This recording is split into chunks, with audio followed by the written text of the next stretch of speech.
Bismillahirrahmanirrahim. Assalamualaikum warahmatullahi wabarakatuh. Waalaikumsalam warahmatullahi wabarakatuh. Yang terhormat Rektor Universitas Diponegoro, yang kami hormati Wakil Rektor Bidang Sumber Daya Universitas Diponegoro atau yang mewakili, yang kami hormati Tim Satuan Pengawas Internal Universitas Diponegoro atau yang mewakili, yang kami hormati Dekan Fakultas Teknik Universitas Diponegoro beserta jajaran, Bapak, Ibu dosen, rekan-rekan tenaga kependidikan yang kami hormati, serta rekan-rekan mahasiswa yang kami banggakan. Selamat siang, salam sejahtera untuk kita semua. Alhamdulillah, puji syukur kehadirat Tuhan Yang Maha Esa atas segala limpahan karunia-Nya, sehingga kita dapat berkumpul dalam acara ini secara live, streaming melalui YouTube dan juga Zoom, tentang pencanangan anti gratifikasi di Fakultas Teknik dan Sosialisasi Implementasi Merdeka Belajar Kampus Merdeka. Meskipun kita saat ini masih dalam keadaan pandemi dan terlebih kita sedang masa PPKM, semoga tidak menyurutkan semangat kita dalam mewujudkan zona integritas, wilayah bebas korupsi, wilayah birokrasi bersih melayani di Universitas Diponegoro. Bapak Ibu yang kami hormati, sebelum kita mulai acara pada siang hari ini, sejenak kita akan berdoa terlebih dahulu, memohon ridho kepada Allah Subhanahu wa Ta'ala. Semoga acara ini dapat berjalan dengan lancar hingga akhir acara nanti. Berdoa menurut agama dan kepercayaan masing-masing, berdoa dipersilahkan.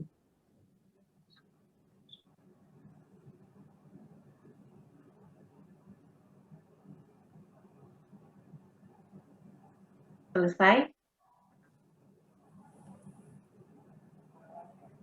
Baik. Untuk menumbuhkan jiwa nasionalis dan patriotisme yang ada dalam diri kita, sejenak kita akan menyaksikan pemutaran lagu kebangsaan Indonesia Raya. Kami mohon para peserta dapat tetap tenang berada di tempat untuk dapat menyimak dengan hikmat. Terima kasih.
Terima kasih. Bapak Ibu yang kami hormati, serta adik-adik mahasiswa yang kami banggakan, terima kasih sudah bergabung dalam acara ini, dan semoga dapat menyimak acara ini hingga akhir acara nanti. Perlu kami umumkan terlebih dahulu, bahwa acara ini berlangsung secara live melalui kanal YouTube FT Undip, jadi bagi Bapak Ibu yang sekiranya tidak bisa masuk melalui akun Zoom ini, bisa disimak melalui YouTube. Dan untuk berikutnya akan saya umumkan terlebih dahulu bahwa para peserta wajib untuk mengisi presensi yang linknya sudah di-share di kolom chat, dan nanti akan ada door prize bagi peserta yang beruntung yang sudah mengirimkan presensi pada link yang sudah dikirimkan. Kemudian untuk pertanyaan, silahkan diajukan melalui kolom chat. Jadi agar suaranya tidak saling tumpang tindih seperti itu, jadi mohon untuk pertanyaan ataupun tanggapan bisa dikirimkan melalui kolom chat. Dan nanti juga akan ada kuis serta ada reward dari pertanyaan terbaik akan kita pilih untuk mendapatkan reward dari Fakultas Teknik. Seperti itu. Bisa dipahami ya Bapak Ibu serta adik-adik? Siap. Baik, matur nuwun. Bisa. Bapak Ibu yang kami hormati serta adik-adik mahasiswa yang kami banggakan, selanjutnya adalah sambutan serta pengantar dari Rektor Universitas Diponegoro. Kepada yang terhormat Bapak Profesor Dr. Yos Johan Utama, SHM HUM, kami persilakan. Terima kasih. Bismillahirrahmanirrahim. Assalamualaikum warahmatullahi wabarakatuh. Waalaikumsalam. Alhamdulillah, alhamdulillahil alamin. Subhanallah walhamdulillah wala ilaha illallah wallahu akbar. La haula wala quwata illa billahil azim. Allahumma shalli ala sayyidina Muhammad wa ala sayyidina Muhammad. Amma ba'du. Yang saya hormati Dekan Fakultas Teknik, kemudian para guru besar, para wakil dekan, kemudian semua pihak yang hadir dalam rangka pencanangan bebas gratifikasi Fakultas Teknik ini. Pertama, saya tentu mengucapkan salam sehat dulu. Insya Allah semuanya dalam keadaan sehat. Ya. Yang sakit pun segera mendapatkan kesembuhan. Amin. Puji dan syukur mari kita hadirkan pada Allah Subhanahu wa taala. Hari ini kita masih diberi kesempatan hidup, masih dipinjami nyawa. Betapa banyak saudara kita, tetangga kita, teman kita, atau mungkin hari-hari ini WhatsApp grup Anda penuh dengan kata innalillahi wa inna ilaihi raji'un. Kita masih diberi kesempatan, masih diberi waktu untuk membawa bekal yang lebih banyak ketika nanti menghadap Sang Khalik. Maka tentunya dengan rasa syukur ini, kita harus mengisi hidup kita ini dengan hal-hal yang terbaik, dan hal-hal yang bermanfaat bagi umat manusia. Salah satunya adalah kegiatan hari ini. Salawat dan salam, mari kita aturkan pada junjungan kita, Rasulullah Muhammad SAW. Semoga kita termasuk insan yang dapat syafaatnya di yaumil akhir nanti. Amin. Amin, ya Rabbal alamin. Hasbunallah wa ni'mal wakil, ni'mal maula wa ni'mal nasir. Amin. Betapa sekarang kita merasakan uang mungkin ada, tapi kemudian kita juga tidak bisa membelanjakan untuk apa-apa. Untuk bepergian pun kita ada PPKM, kita mau mempunyai mobil segala macam, mempunyai apapun, tapi ternyata kita dikalahkan hanya sedangkan makhluk kecil yang tak kelihatan. Allahu Akbar, betapa hebatnya dan besarnya Allah Subhanahu wa taala. Betapa kita yang manusia yang berilmu ini begitu mudahnya dikalahkan oleh makhluk yang sangat tak terlihat sekali. Semakin kita menjadi merunduk, tawadhu, sujud, karena kita tidak ternyata hanya sekedar debu dalam alam semesta.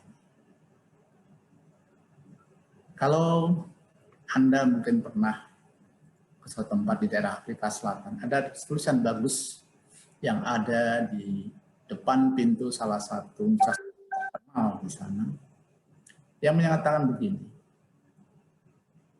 kalau Anda ingin menghancurkan satu bangsa, tidak perlu Anda menghancurkan dengan bom, nuklir, atau apapun. Tapi cukup apa? Buatlah orang-orang yang sedang sekolah itu menjadi mudah dan begitu murahnya mendapat nilai yang baik. Di sudah ada tanda kata petik, mudahnya dan murah. Berikutnya adalah fakta ketika bom Nagasaki dan Hiroshima meledak dengan ratusan ribu nyawa yang melayang. Kaisar Hirohito waktu itu yang ditanyakan bukan berapa jumlah tentara yang ada, berapa jumlah emas yang tersambar. Tapi yang ditanyakan adalah berapa jumlah guru yang masih tersisa. Betapa yang kita sadari betul bahwa kunci dari suatu bangsa pendidikan dan guru. Oleh karena itu, tentu sang guru ini harus terjaga integritasnya. Kadang-kadang mohon maaf, godaannya juga besar. Guru atau dosen, ya, itu kemudian ketika dia menjadi seorang guru, dia menjadi tokoh sentral di suatu hal yang dibubu dan ditiru. Maka integritasnya harus terjaga. Integritas keilmuannya, integritas pribadinya. Karena itulah pokok pondasi dari suatu bangsa. Jika sang guru ini sebagai pokok pondasinya rapuh oleh karena berbagai macam gratifikasi, mungkin dalam bentuk yang lain, ya, dalam bentuk kecil, entah mungkin makanan atau apa segala macam. Yang akhirnya dalam masyarakat Jawa itu ada istilah ewoh pekewoh. Nah, itu yang kadang-kadang kemudian bisa mengganggu integritas dan kemandirian seorang. Oleh karena itu saya menyambut baik sekali ketika Fakultas Teknik, ya, yang kemudian wilayah dengan wilayah bebas korupsinya berusaha melakukan apa yaitu satu gerakan bebas gratifikasi. Karena dengan demikian, ini akan menjadi sesuatu yang baik. Kalau guru-guru yang kemudian memberikan begitu nilai mudah dan segala macam dengan segala hal-hal yang negatif tadi, boleh jadi mungkin dia dikenang sebagai guru yang pemurah. Sementara guru yang mungkin tegas dengan nilai-nilai yang sulit segala macam, mungkin justru akan dikenal sebagai killer. Tapi sebetulnya siapa yang lebih baik di antara itu? Bisa jadi, mungkin malah justru orang-orang yang tegas tadi yang baik. Sementara orang yang begitu mudah memberikan kelulusan, mudah dengan karena adanya semua berbagai macam hal, itu yang kemudian justru meracuni bangsa dan negara ini. Dan kita mendapatkan orang-orang yang bukan terdidik, kalaupun terdidik, tapi tidak berkompetensi. Nah, inilah makanya sumber dari praktek yang terjadi di Undip memang harus dibebaskan dari hal-hal gratifikasi. Tapi di satu sisi, integritas itu juga harus dibangun. Makanya selalu saya katakan, jangan terlalu menuntut banyak. Kenyangkan dulu para guru. Kenyangkan dulu para tendik. Ya, karena rusaknya juga tidak hanya dari guru, bisa juga dari tendik. Kalau tendiknya main-main dengan daftar nilai, bisa saja. Ya. Nah, makanya kenyangkan dulu. Sehingga ketika sudah kenyang, sudah basic, maka dia tidak akan mulai terganggu dengan hal-hal yang berkaitan dengan masalah gratifikasi dan segala macam. Itulah, makanya selalu saya katakan, kenyangkan dulu, baru kita tuntut untuk yang lain. Seperti pernah saya jelaskan, bagian dari kita untuk menjalankan Pancasila bukan dengan teriakan atau kemudian segala slogan, tetapi di Undip kita berusaha melakukan dalam tindakan. Kalau kita memang mau melakukan bebas gratifikasi, benahi dulu fondasinya. Benahi betul bahwa sudah terjamin kesejahteraan para guru. Makanya ketika ada waktu itu kita mau membuka PAUD, pendidikan anak usia dini, saya disodori proposal yang di dalamnya gaji gurunya tertulis 800.000. 800.000. Ya. Saya tanya pada sang pembuat proposal, ini gajinya cuma 800.000. Malah dia menceritakan, Pak Yos justru ini udah terlalu tinggi karena guru-guru PAUD yang ada di sekitar Undip itu gajinya cuma 200, 250. Saya pikir, oh iya, ternyata saya ketemu dengan Dekan Fakultas Hukum. Beliau karena suaminya itu adalah kerja di Diknas, waktu itu ada perkumpulan guru-guru PAUD, ternyata mereka gajinya yang 200.000, betul, 1 bulan. Saya cuma geleng-geleng kepala. Bagaimana kita bisa mendapatkan barokah dari seorang guru jika nasibnya aja, haknya saja diinjak? Sepertinya barang sepele. Anda bisa bayangkan, ketika guru PAUD itu kemudian, ya, dia tidak tercukupi kesejahteraannya. Dan kemudian misalnya dia menjual satu buku atau apa yang kemudian wajib dibeli oleh murid-murid. Dan murid-murid itu tahu bahwa kalau di luar harganya cuma 100, tapi bu guru beli 150. Maka bisa jadi itulah yang akan ditiru.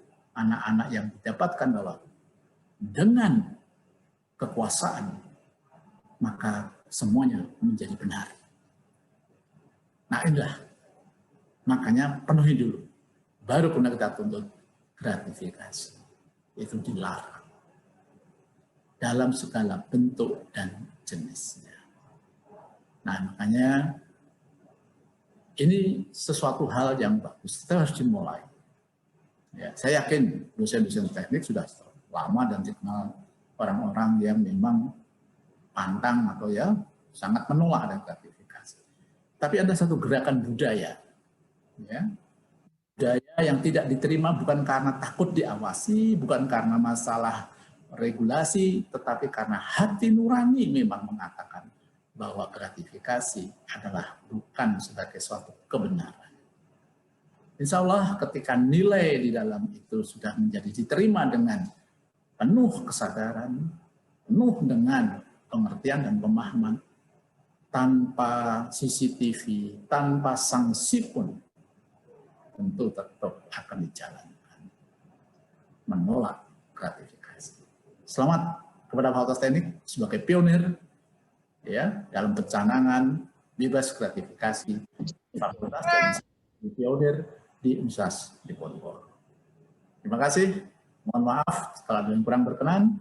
Billahi taufiq wal hidayah. Assalamualaikum warahmatullahi wabarakatuh. Waalaikumsalam warahmatullahi wabarakatuh.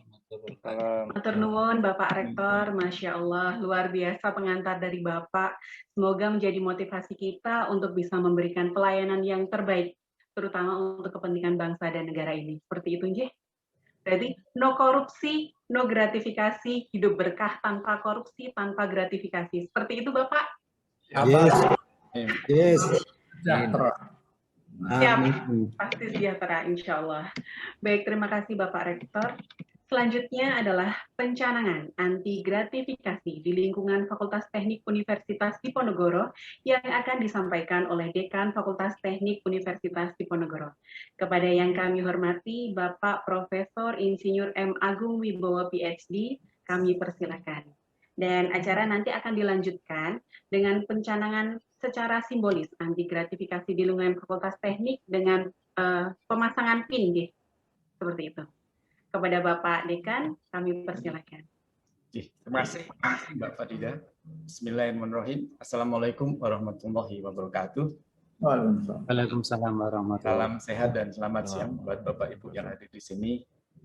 Teman-teman yang dihormati dan yang kami banggakan Pak Rektor Universitas Diponegoro. Terima kasih Pak tadi atas wejangannya dan atas sambutannya yang sangat betul-betul menyentuh bagi kami dan menjadi motivasi bagi kami. Fakultas Teknik untuk terus berjuang, untuk terus mengimplementasikan zona integritas wilayah bebas korupsi ini. Yang kami hormati juga hadir Pak Wakil Rektor 2, hadir Prof. Abdul Rahman dari tim SPI Universitas Diponegoro, hadir para guru besar, hadir Bapak-Bapak Wakil Dekan di Fakultas Teknik, hadir Bapak Ibu Ketua Departemen di lingkungan Fakultas Teknik, hadir Bapak Ibu dosen di Fakultas Teknik, hadir juga para staf admin di lingkungan Fakultas Teknik, hadir juga adik-adik yang kami banggakan mahasiswa Fakultas Teknik. Jadi sudah betul-betul ini adalah nikmat dari Allah SWT. Jadi Alhamdulillah alamin. Fabi ayyi ala'i rabbikumat tukadziban. Nikmat Tuhanmu yang mana yang mendustakan. Alhamdulillah sampai hari ini kita semua diberi nikmat iman, diberi nikmat sehat, diberi nikmat selamat dalam situasi COVID pandemi yang betul-betul tidak kondusif ini. Alhamdulillah atas ridho dan izin Allah, siang hari ini kami Fakultas Teknik dengan mohon ridho dan izin Allah untuk bisa mencanangkan anti gratifikasi di Fakultas Teknik sebagai zona integritas wilayah bebas korupsi. Kami mengucapkan banyak terima kasih atas dukungan dari Pak Rektor beserta jajaran pimpinan di Universitas Diponegoro atas menugaskan Fakultas Teknik sejak tahun 2020 kami berlatih untuk bisa menjadi wilayah yang zona integritas, wilayah bebas korupsi yang nantinya akan menjadi suatu bentuk budaya bagi kami semua. Budaya untuk selalu punya jiwa integritas seperti tadi yang sudah dipejangkan oleh Pak Rektor, budaya untuk selalu bisa jujur, budaya untuk bisa selalu memberikan kualitas pelayanan yang terbaik buat para stakeholder. Kami juga ucapkan terima kasih Pak Rektor atas segala kesejahteraan yang sudah dipimpin oleh Pak Rektor selama ini. Kami mengucapkan banyak terima kasih. Kami jajaran pimpinan Fakultas Teknik serta dosen sudah betul-betul merasakan hal tersebut. Dan inilah saatnya bagi kami semua untuk kembali mengibarkan bendera Undip di posisi di zona integritas wilayah bebas korupsi. Buat adik-adik mahasiswa bisa menyaksikan betul bagaimana Universitas Diponegoro dalam hal ini dengan sepenuh komitmennya untuk mendorong Fakultas Teknik untuk bisa berprestasi di zona integritas wilayah bebas korupsi ini. Bapak Ibu kami hormati, dengan ucapan Bismillahirrahmanirrahim, dengan ridho dan izin Allah, kami Fakultas Teknik mencanangkan anti gratifikasi sebagai zona integritas wilayah bebas korupsi sebagai bagian dari budaya kami di Fakultas Teknik dalam rangka untuk meningkatkan kualitas pelayanan. Terima kasih Pak Rektor atas dukungannya, terima kasih Bapak Ibu semua atas segala doa dan support-nya. Terima kasih tim Fakultas Teknik semuanya, para guru besar, para ketua departemen, staf admin, adik-adik mahasiswa yang telah dengan ikhlas untuk membangun sedikit demi sedikit kompetensi dan capacity building di Fakultas Teknik untuk menjadi juara di zona integritas wilayah bebas korupsi. Terima kasih dan semoga Allah meridhoi ini semua. Wassalamualaikum warahmatullahi wabarakatuh. Teknik budaya Undip pasti lebih baik. Pak Rektor. Ya. Langsung bisa dipasangkan Bapak pinnya. Iya, mohon maaf. Pak Rektor, mohon izin. Tadi di bawah Anggi. Ya, mohon izin Pak Rektor, pinnya dipasang. Bismillahirrahmanirrahim. Iya, Bapak. Ya, bagus. Gus. Mungkin bisa diikuti oleh peserta yang lain. Silahkan bisa membuka kameranya terlebih dahulu untuk bisa mengikuti langkah dari Pak Dekan yang sudah memasangkan pin anti gratifikasi pada dada kiri beliau. Silahkan, monggo. Ya, sudah ada Pak Wakil Dekan. Ya, matur nuwun. Nuwun sewu, saya ambil gambarnya sebentar, nggih. Ya. Apa dulu? Ibu serta adik-adik mahasiswa, sebelum kita melanjutkan ke acara yang berikutnya, akan ada pengumuman terlebih dahulu. Tadi saya sudah mengumumkan bahwa nanti akan ada door prize bagi peserta terpilih yang sudah mengisikan di form presensi yang sudah dikirimkan. Ya. Nah, nanti akan saya pilih untuk yang pertama, untuk yang mengisi presensi di nomor 6, urutan nomor 6, nanti akan mendapatkan voucher GoPay senilai Rp50.000 ya. Atau mau di-share screen sekarang aja ya, Mas Host? Gimana nih, Mas Host? Boleh? Ya. Yang pertama kita pilih nomor 6 dulu. Nomor 6. Nomor 6. Itu kan urutan nomor 1 kan judulnya tuh. Berarti nomor 7 ya, di bawahnya ya. Ya, yang mengisi di nomor 7 ada Brigita Amabel Ashley dari Teknik Industri, adik mahasiswa. Bisa boleh dinyalakan kameranya, Brigita, boleh dinyalakan kamera dan juga mic-nya. Halo, selamat siang. Mana nih? Cam-nya udah nyala belum? Sudah. Oh iya, bentar diklik dulu sama Mas Hostnya. Halo Brigita, terima kasih ya sudah join. Terima kasih. Adik Brigita ini tahu nggak tentang zona integritas Ah, Fakultas Teknik? Tahu nggak? tahu. Boleh diceritakan sedikit tentang zona integritas di Fakultas Teknik itu gimana kayak gitu? Oh, oke. Sebentar ya. Aja nggak apa-apa. Oke, jadi zona integritas, terutama di Fakultas Teknik. Sebentar ya. Iya. Lagi nyari bahan atau gimana nih? Jadi ZIWBK itu predikat yang diberikan kepada instansi pemerintah, di mana pimpinan di instansi tersebut itu punya komitmen untuk mewujudkan wilayah yang bebas korupsi. Jadi khususnya dalam hal untuk mencegah korupsi dan meningkatkan kualitas pelayanan publik, setahu saya begitu. Nah iya, bagus banget ya Dewi Gita. Luar biasa, langsung dapat jempol tuh dari Pak Dekan ya. Iya, terima kasih Brigita. Kalau menurut Adik Brigita nih, Fakultas Teknik layak nggak sih dikasih predikat zona integritas wilayah bebas korupsi? Layak nggak? Layak banget dong, meskipun Oh, layak kita lagi banget. dalam proses untuk merealisasikan, tapi saya yakin layak banget sih. Oh ya, siap. Ini kan di-record nih, nanti bisa kita sampaikan ke tim penilai bahwa kita memang udah layak ya. Ya, ya. Terima kasih Adik Brigita, nanti kita hubungi ya. Untuk Terima hadiah. kasih. Keren. Bye-bye. Semangat ya. Semangat, iya betul. Baik, itu tadi baru satu door prize ya, masih ada door prize berikutnya, namun sebelumnya kita akan lanjut ke acara yang berikutnya, yaitu akan ada sosialisasi tentang implementasi Merdeka Belajar Kampus Merdeka oleh Wakil Dekan Akademik dan Kemahasiswaan Fakultas Teknik Universitas Diponegoro. Kepada Bapak Dr. Siswo Sumardiono STMT, kami persilahkan. Baik, terima kasih Mbak Farida. Nuwun sewu Bapak, boleh kita umumkan dulu untuk adik-adik yang akan ada pertanyaan maupun Bapak Ibu dosen yang akan bertanya tentang Kampus Merdeka Belajar, boleh dituangkan di dalam kolom chat dan nanti akan kita pilih penanya yang terbaik, juga akan ada dapat door prize seperti itu, nggih? Terima kasih. Iya, nggih, matur nuwun. Silakan Bapak Siswo. Baik, terima kasih Mbak Farida. Assalamualaikum warahmatullahi wabarakatuh. Selamat siang, salam sehat, salam sejahtera bagi kita semua. Yang saya hormati hadir di tengah-tengah kita Bapak Dekan, Pak WD2, Bapak Ibu Kadep, Bapak Ibu Guru Besar, Bapak Ibu Kaprodi, dosen, dan para mahasiswa serta Bapak Ibu pegawai yang ada di Fakultas Teknik. Alhamdulillahirobbilalamin, puji syukur kita panjatkan kehadirat Allah Rabbi, di mana kita selalu diberikan kesehatan, nikmat iman, sehingga kita bisa terus berinovasi, membangun Fakultas Teknik ini menjadi Fakultas Teknik yang memiliki reputasi dunia. Mudah-mudahan Bapak Ibu yang saat ini sedang melakukan isolasi mandiri segera diberikan kesembuhan, kebaikan, dan kesehatan kembali, dan nanti bisa berkumpul secara daring di tengah-tengah kita semua. Jadi Bapak Ibu, memang pencanangan anti gratifikasi ini menjadi satu rangkaian dari 24 program sosialisasi yang dilaksanakan oleh Fakultas Teknik di dalam pembangunan zona integritas.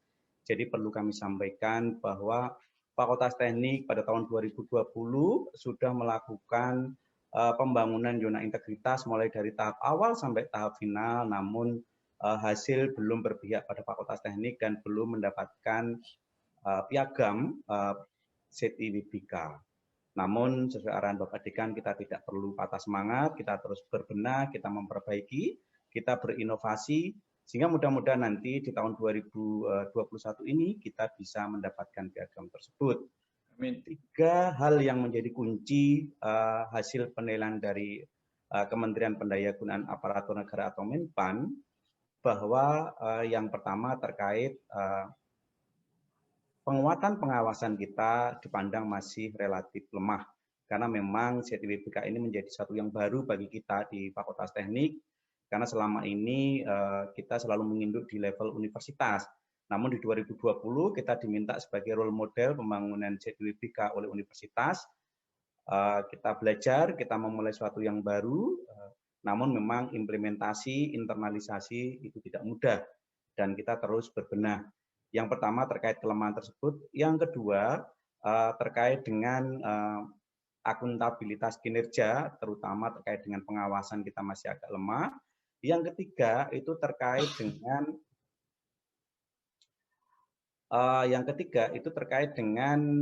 sebentar. Nah, terkait dengan FGD, kemudian sosialisasi, kemudian pemutakhiran, dan juga terkait dengan kegiatan-kegiatan seperti ini di Fakultas Teknik terkait pembangunan zona integritas, terutama di penguatan pengawasan masih lemah. Jadi 3 hal tersebut yang menjadi key point yang harus kita perbaiki di laporan kinerja evaluasi 2021 ini, sehingga kita melakukan serangkaian 24 kegiatan seperti ini. Besok hari Kamis akan kami lakukan terkait sosialisasi SOP di tengah pandemi dan inovasi-inovasi di tengah pandemi kepada para mahasiswa. Karena stakeholder utama kita, stakeholder eksternal adalah mahasiswa, sehingga mahasiswa akan paham dan menjadi ujung tombak di dalam implementasi ZWBK. Jadi Bapak Ibu, izinkan saya share screen. Jadi terkait pembangunan zona integritas, kita tidak lepas terkait dengan Merdeka Belajar Kampus Merdeka, karena ini merupakan bagian dari Tridharma perguruan tinggi, terutama di pendidikan, yang menjadi satu-satunya bagian yang utama, terutama di dalam bisnis proses Fakultas Teknik selama ini. Jadi adik-adik mahasiswa, ada beberapa yang bertanya melalui BEM dan sebagainya, monggo nanti bisa dituliskan di dalam kolom chat, kita bisa berdiskusi bersama terkait implementasi Merdeka Belajar Kampus Merdeka yang sudah di-launching Mas Menteri berdasarkan peraturan Permendikbud nomor 3 tahun 2020. Di Undip sendiri sudah diturunkan menjadi peraturan akademik, yaitu PERAK, peraturan rektor nomor 4 tahun 2020 yang diperbarui menjadi peraturan rektor nomor 28 tahun 2020. Di dalamnya ada Merdeka Belajar Kampus Merdeka. Ya. Sehingga kurikulum Universitas Diponegoro pada tahun 2020 sudah bertransformasi dari kurikulum berbasis kompetensi atau kurikulum berbasis luaran CPL tahun 2020 ditambah dengan Merdeka Belajar Kampus Merdeka. Namun ternyata kurikulum yang diimplementasikan untuk angkatan 2020 ternyata kementerian meminta bahwa seluruh angkatan, seluruh student body yang ada di universitas harus menjalankan Merdeka Belajar Kampus Merdeka. Ya. Jadi Merdeka Belajar Kampus Merdeka bagi perguruan tinggi, fakultas, dan juga program studi wajib sifatnya untuk memfasilitasi. Bagi mahasiswa sifatnya volunteer. Jadi mahasiswa itu diperbolehkan selama menempuh pendidikan 8 semester tidak mengambil apapun Merdeka Belajar Kampus Merdeka, hanya mengambil terkait dengan kurikulum utama program studi, boleh. Nah, namun perguruan tinggi, fakultas, dan departemen ataupun program studi wajib memfasilitasi jika ada mahasiswa yang ingin mengambil Merdeka Belajar Kampus Merdeka. Nah, jadi Merdeka Belajar Kampus Merdeka itu sudah sejalan dengan apa yang dicanangkan oleh Mas Menteri, kemudian waktu itu Bapak Rektor juga melakukan pencanangan Merdeka Belajar Kampus Merdeka bersama dengan 1.000 perusahaan, di mana itu menjadi perusahaan-perusahaan mitra kita sebagai tempat magang, sebagai tempat riset, sebagai tempat studi independen, dan juga berbagai kegiatan bagi mahasiswa, terutama adalah mahasiswa S1. Ya. Jadi terkait dengan zona integritas di tahun 2020, tadi saya sudah matur bahwa kelemahan kita adalah bagaimana kita intimasi ataupun sosialisasi secara masif, yang itu dirasa oleh Menpan dan juga oleh Irjen Kemendikbud Fakultas Teknik Undip kurang. Sehingga di 2021 ini kita fokus terkait kegiatan-kegiatan sosialisasi, apa itu zona integritas, apa itu gratifikasi, apa itu benturan kepentingan, kemudian apa itu inovasi, pelayanan itu seperti apa. Karena intinya bahwa pembangunan zona integritas itu ada 2 hal utama yang akan dinilai. Yang pertama adalah peningkatan indeks persepsi pelayanan. Yang kedua adalah peningkatan indeks persepsi anti korupsi. Jadi IPP persepsi pelayanan dan IPAK persepsi anti korupsi harus meningkat. Di mana kalau standar daripada Menpan nilai untuk IPT atau pelayanan itu minimal 3,2 dari skor 4. Kemudian untuk indeks persepsi anti korupsi minimal 3,6 atau dari skor 4. Sehingga minimal untuk korupsi itu 90% memberikan jawaban yang sangat baik, atau kalau disurvei itu di butir 4 dan 5 gitu.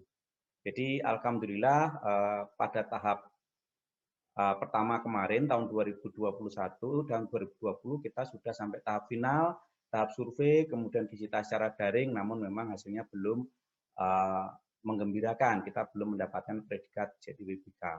Dan di tahun 2021 kita mulai lagi dari nol, di mana tahap ini saat ini adalah kita sedang dievaluasi oleh Irjen Kemendikbud. Jadi kebetulan tim Irjen Kemendikbud melakukan evaluasi terkait laporan kinerja evaluasi kita terkait 5 area perubahan, terkait dengan 18 indikator kinerja area perubahan dan juga 24 sasaran strategis yang mencakup sekitar 48 butir penilaian mulai tanggal 5 sampai tanggal 9. Hari ini tadi kami sudah evaluasi dari jam 9 sampai jam setengah 1. Dan saat ini tim Irjen Kemendikbud sedang melakukan validasi terkait penilaian internal kita, kemudian mereka akan melakukan pengecekan terkait evidence yang kita miliki di sistem informasi yang sudah kita siapkan. Dan nanti pada hari Kamis Jumat kita akan ketemu kembali untuk final penilaian oleh Irjen Kemendikbud. Kalau kita lolos, kita baru nanti diusulkan oleh Irjen Kemendikbud untuk penilaian Menpan. Jadi kita baru tahap 1 sini saja sudah luar biasa usahanya.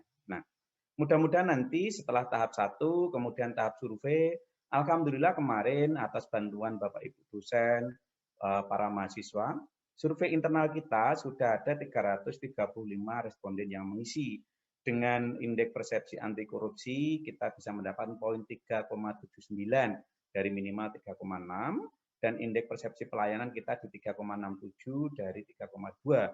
Mudah-mudahan nanti kita akan melakukan intimasi sehingga nanti pada saat survei oleh Menpan, nilai yang akan diperoleh oleh Fakultas Teknik Undip mendekati 3,9 atau mendekati 4 semua. Sehingga saat ini kita sedang evaluasi oleh tim Menpan, oleh tim Irjen Kemendikbud. Setelah itu nanti Irjen akan mengirim berkas kita ke Menpan, baru setelah itu dilakukan evaluasi Menpan, kemudian survei eksternal oleh Menpan, setelah itu visitasi.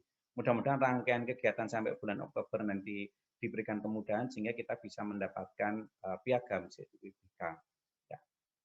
Nah, jadi ini skor penilaian internal kita dari 6 area perubahan, mulai manajemen perubahan, penataan tata laksana, SDM, penguatan akuntabilitas, pengawasan, dan peningkatan kualitas pelayanan publik. Dari seluruh elemen atau 6 pengungkit ini, memang pengawasan itu menjadi satu-satunya pengungkit yang relatif baru bagi kita di Fakultas Teknik, sehingga ini perlu kita lakukan internalisasi dengan baik atau sosialisasi dengan baik, terutama bagi para mahasiswa dan Bapak Ibu dosen di Fakultas Teknik. Jadi dengan pencanangan anti gratifikasi, mulai hari ini mohon para mahasiswa tidak memberikan bingkisan apapun kepada Bapak Ibu dosen setelah melakukan ujian ataupun setelah lulus, karena itu merupakan bentuk dari gratifikasi. Karena kita semua sudah terikat pada PIN anti gratifikasi yang sudah disematkan di baju kita semua. Nah, jadi alhamdulillah dari survei kemarin dalam waktu 2 minggu yang dilakukan oleh Irjen Kemendikbud terhadap responden yang kita kirim, terutama mahasiswa, Bapak Ibu dosen, nilai kita sudah melampaui nilai daripada nilai minimal yang dipersyaratkan untuk masuk diajukan ke Menpan. Nah, terkait inovasi adik-adik mahasiswa, jadi perlu kami sampaikan bahwa di akhir 2020, di awal 2021, Fakultas Teknik terus melakukan atau memberikan inovasi kepada para mahasiswa, sehingga memudahkan Anda dari manapun bisa melakukan atau menjalankan kegiatan ini. Terutama misalnya surat izin kerja praktek, semua sudah online, surat izin penelitian, surat permintaan data TA, surat tugas kerja praktek, surat keterangan masih kuliah, surat keterangan mahasiswa, itu semuanya sudah berbasis online sejak 2020 bulan September. Sehingga mahasiswa dari manapun cukup mengisi data permintaannya apa, mudah-mudahan dalam 1 hari sudah keluar surat izin ataupun surat tugas ataupun surat keterangan dalam bentuk soft file. Kemudian inovasi terkait pelayanan penelitian dan pengabdian sudah dibangun steady untuk mengawal akuntabilitas kinerja penelitian dan pengabdian yang ada di Fakultas Teknik. Kemudian legalisir ijazah. Jadi kami sudah memberikan inovasi terkait legalisir ijazah bagi alumni yang di luar kota, bahkan di dalam kota pun juga di tengah pandemi mereka melakukan legalisir secara online. Jadi alumni cukup melakukan scanning ijazah maupun transkrip, kemudian diunggah di dalam sistem dengan melampirkan alamat lengkap dan nomor telepon, kemudian nanti setelah selesai dilakukan legalisir oleh Fakultas Teknik, kita kirimkan melalui JNT dengan sistem COD. Karena berdasarkan keputusan rektor, kita tidak boleh memungut sepeser pun, even itu adalah biaya ataupun ongkos kirim, sehingga yang bisa kita lakukan, kita tidak terkait dengan biaya apapun pengiriman, dan semua pengiriman nanti akan ditanggung oleh alumni dengan menggunakan sistem COD. Alhamdulillah ini sampai hari ini sudah ada 68 legalisir yang sudah kita kirimkan kembali kepada alumni. Ini bentuk-bentuk pelayanan kita di tengah pandemi. Kemudian sistem informasi outcome based education ya ini sedang finalisasi. Kemudian kemarin tim dari Teknik Elektro, Mas Yosua dan Mas Arfan menyampaikan bahwa sistem monitoring mahasiswa bidik misi dan monitoring mahasiswa SPUB alhamdulillah sudah hampir jadi dan besok Kamis akan kita bahas bersama hasilnya. Kemudian yang sekarang sedang kita jalankan adalah sesuai surat edaran dari fakultas, Bapak Ibu dosen mohon memberikan transparansi penilaian hasil belajar. Jadi pekan ini adalah pekan transparansi penilaian hasil belajar mulai tanggal 5 sampai tanggal 9 Juli. Sistem sedang kami bangun. Artinya bahwa dengan transparansi ini ke depan bahwa akuntabilitas terutama di dalam tridharma pendidikan, tridharma perguruan tinggi terutama di dalam pendidikan kita bisa menjalankan dengan baik. Alhamdulillah kemarin ada dinamika dari berbagai Bapak Ibu kadep, dosen, itu artinya bahwa dengan adanya dinamika berarti kita terus berbenah, kita terus berinovasi. Nah, kemudian ini adalah kegiatan-kegiatan Fakultas Teknik meskipun di tengah pandemi terkait dengan pembiasaan ataupun peningkatan budaya kerja. Karena budaya kerja ini menjadi satu bagian yang tidak terpisahkan di dalam pembangunan zona integritas, terutama di dalam pelayanan. Jadi media-media ini terus kita perbaiki di 2021, karena ini adalah di 2020. Sehingga apel pagi setiap Senin, kemudian apel pagi di departemen, terus kita lakukan. Namun dalam 2 minggu terakhir kami untuk tiarap sementara karena memang ada aturan yang PPKM sehingga apel pagi ditiadakan sementara. Nah, kemudian prestasi meskipun di tengah pandemi, alhamdulillah prestasi internasional dan nasional Fakultas Teknik kemarin bisa mencapai 70% dari target yang ditetapkan oleh universitas. Di mana kalau tahun ini, insya Allah nanti ada 51 proposal yang lolos di PKM pendanaan PKM 2021. Mudah-mudahan nanti di 2021 ini kita bisa mengembalikan marwah kita menjadi peringkat 3 besar PIMNAS nasional seperti pada tahun 2019. Amin Allahumma amin.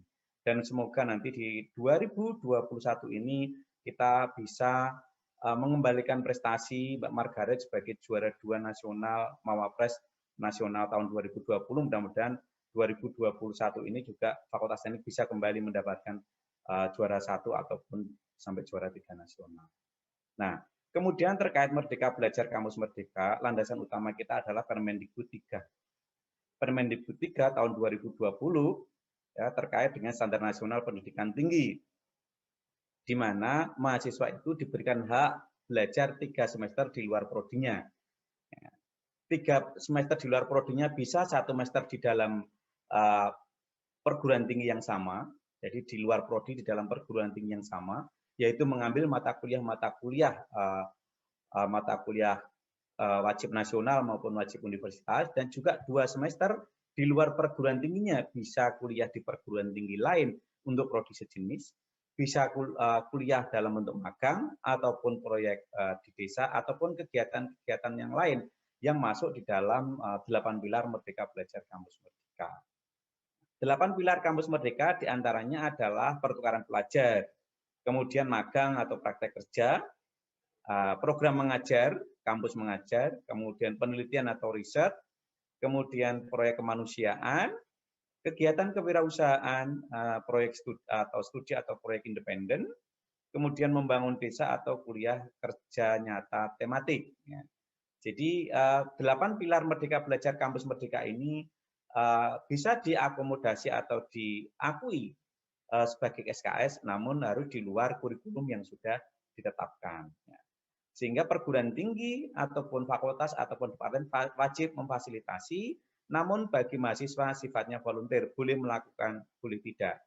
Namun perlu digarisbawahi kepada para mahasiswa bahwa Merdeka Belajar Kampus Merdeka bukan memberikan otonomi seluas-luasnya kepada mahasiswa untuk melakukan segalanya. Jadi, Merdeka Belajar Kampus Merdeka tujuannya adalah selain mahasiswa mendapatkan kompetensi utama terkait keilmuan program studi, mahasiswa mendapatkan kompetensi lain. Sehingga setelah lulus, mahasiswa bisa melanjutkan cita-citanya, apakah dia bekerja, ataukah berwira swasta, ataukah dia studi lanjut. Sehingga menyiapkan diri lebih baik menuju masa depannya. Jadi bukan berarti Merdeka Belajar Kampus Merdeka menghasilkan lulusan yang tidak memiliki kompetensi, tidak. Jadi selain kompetensi utama dengan adanya MBKM, mahasiswa diharapkan menambah kompetensi dengan melakukan satu atau beberapa kegiatan dari 8 pilar Kampus Merdeka tersebut. Namun perlu digarisbawahi bagi mahasiswa tidak boleh tiap semester terus kemudian melakukan magang, semester ini magang, semester depan magang, itu tidak boleh. Jadi program studi melakukan pengendalian terkait itu, sehingga mahasiswa juga diharapkan bisa lulus tepat waktu. Nah, sesuai gambaran kami beberapa waktu yang lalu di dalam menyusun kurikulum bahwa Merdeka Belajar Kampus Merdeka pada level 1, waktu itu sebenarnya sudah akan dilakukan oleh LP2MP terkait pengakomodasian seluruh kegiatan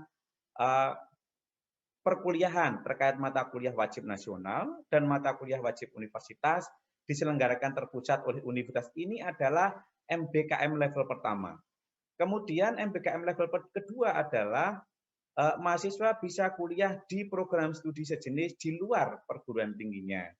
Kebetulan kita memiliki konsorsium dengan 12 PTNBH dan juga kita memiliki konsorsium dengan Universitas Hasanuddin dan juga Universitas Pajajaran. Namun dengan Unhas dan Unpad, Fakultas Teknik akan mengalami kendala karena tidak semua program studi di Fakultas Teknik ada di 2 perguruan tinggi tersebut. Nah, mahasiswa bisa melakukan kegiatan-kegiatan di antar semester, misalnya antar semester 3 dan 4, misalnya magang 2 bulan, nanti bisa dikonversi ke dalam SKS. Atau semester 4 dan 5, mahasiswa melakukan misalnya 1 bulan, boleh. Pengkonversian itu didasarkan pada keputusan Menteri Ristek dan Teknologi nomor 123 tahun 2018, di mana kalau kegiatan setara dengan 45 jam itu disetarakan dengan 1 SKS. Nah, saat ini Undip sedang menyiapkan peraturan rektor terkait konversi MBKM.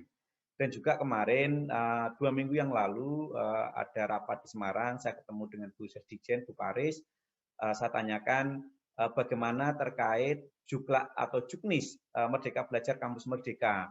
Karena di beberapa perguruan tinggi masih simpang siur, masih belum ada guidance yang jelas, baru ada buku saku. Bu Paris menyampaikan sedang digodok oleh tim, dan mudah-mudahan sebentar lagi peraturan tersebut akan dikeluarkan. Dan juga saya sampaikan Bu Paris terkait dengan kegiatan-kegiatan prestasi mahasiswa juara 1 nasional, juara 1 internasional, apakah itu di level Simkatmawa ataupun di luar Simkatmawa, di luar Puspresnas, apakah itu nanti bisa dikonversi. Berdasarkan peraturan tersebut, insya Allah nanti bisa dikonversi. Jadi peraturan di universitas sedang disiapkan, kami masih menunggu 1 kali FGD, mudah-mudahan nanti setelah 1 kali FGD sudah bisa di tanda tangan Bapak Rektor dan bisa dibagikan ke Bapak Ibu dan juga para mahasiswa sebagai Juklak Merdeka Belajar Kampus Merdeka. Jadi Merdeka Belajar Kampus Merdeka tidak hanya angkatan 2020, tetapi untuk seluruh mahasiswa. Karena berdasarkan keputusan Menteri Pendidikan 754, bahwa pengukuran IKU PTNBH, terutama untuk pengambilan 20 SKS atau IKU nomor 2 itu perhitungannya adalah dibagi student body. Nah, jadi seluruh mahasiswa. Apakah dia memiliki prestasi ataukah dia mengambil 20 SKS terkait MBKM. Turun peraturan rektor ataupun dari kementerian sehingga kita tidak mengalami kesulitan. Jadi Bapak Ibu dosen, para mahasiswa, bahwa MBKM ini sesuatu yang baru. Jadi kalau ada sesuatu Anda bertanya, jawabannya belum memuaskan atau tidak ada jawaban yang pasti, ya itulah memang. Jadi bahwa MBKM ini sesuatu yang baru, yang kita semua masih menentukan bola. Intinya kita tetap dengan kepala dingin, dengan rendah hati, kita bisa menyelesaikan, memberikan kontribusi kepada para mahasiswa, di mana mahasiswa yang melakukan kegiatan-kegiatan tersebut bisa hasilnya dikonversi ke dalam mata kuliah program studi.